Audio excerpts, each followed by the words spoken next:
Setelah Swedia, sekarang sudah menjalar ke Belanda.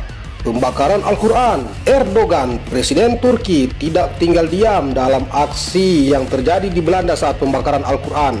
Turki telah memanggil Duta Besar Belanda untuk menyampaikan protes terkait aksi yang merobek dan membakar Al-Quran pada tanggal 22 bulan Januari tahun 2003 lalu. Duta Besar Belanda untuk Ankara dipanggil ke Kementerian Turki, dan negara Turki mengutuk serta memprotes tindakan keji dan tercela ini dan menuntut agar Belanda tidak mengizinkan tindakan provokatif seperti itu, kata Kementerian Luar Negeri Turki saat itu.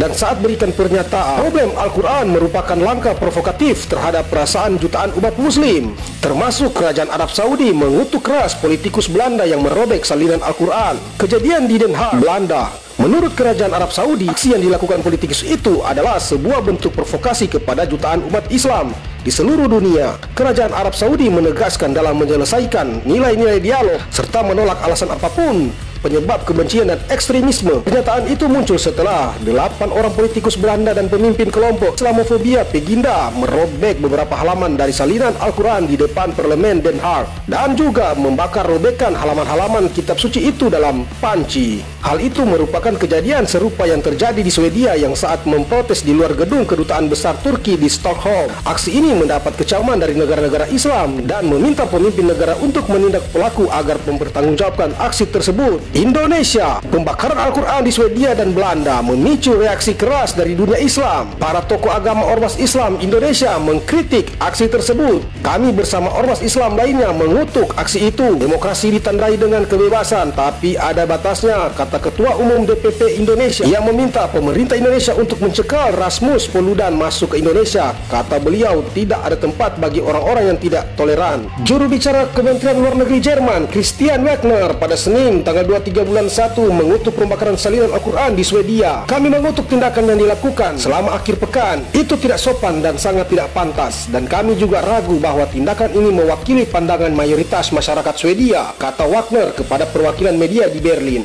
Dia menyebut tindakan pemimpin partai sayap kanan Denmark Stram Kors, Rasmus Paludan, yang membakar salinan Al-Quran di luar Kedutaan Besar Turki di Stockholm pada tanggal 21 bulan Januari sebagai provokasi yang bertujuan memicu perpecahan. Kecaman terus mengalir dari seluruh dunia Arab dan Islam atas pembakaran salinan kitab suci Islam itu. Sebanyak 41 anggota parlemen Kuwait pada Selasa 24 Januari 2023 mengutuk aksi pembakaran Al-Quran di Swedia oleh Ketua Partai Stram Kurs, Rasmus Paludan. Anggota parlemen Kuwait tersebut menyerukan boikot pada negara-negara yang tidak menghormati kesucian Islam. Ke-41 anggota parlemen Kuwait tersebut menuangkan dalam pernyataan bersama kalau praktik-praktik provokasi semacam itu melukai umat muslim di seluruh dunia. Mereka pun mengutuk pemerintah Swedia karena melakukan pembiaran pada tindakan semacam itu dan mengajukan permohonan pada seluruh parlemen di dunia agar memboikot pemerintah Swedia dari seluruh negara yang tidak menghormati nilai-nilai kesucian umat muslim. Pemerintah Malaysia, Anwar Ibrahim, pun bersuara. Malaysia mengutuk keras tindakan Islamofobia dari ekstremis Swedia dan Denmark, politikus sayap kanan Rasmus Paludan dalam pembakaran Al-Quran di Stockholm, Swedia pada 21 Januari 2023. Qatar pun tidak ketinggalan dengan pernyataannya. Ini juga menekankan bahwa insiden keji ini adalah tindakan menghasut dan memprovokasi serius terhadap perasaan lebih dari 2 miliar muslim di dunia. Begitu pula sikap Islam seharusnya tegas dan teguh memelihara kesucian agamanya, membela kehormatan Islam jika ada orang-orang yang merendahkannya. Sebab itulah dunia semakin tahu bahwa umat ini punya prinsip. Sebab if you allow everything, you stand for nothing. Kalau kamu mengizinkan segalanya, kamu tidak tegak dengan prinsip.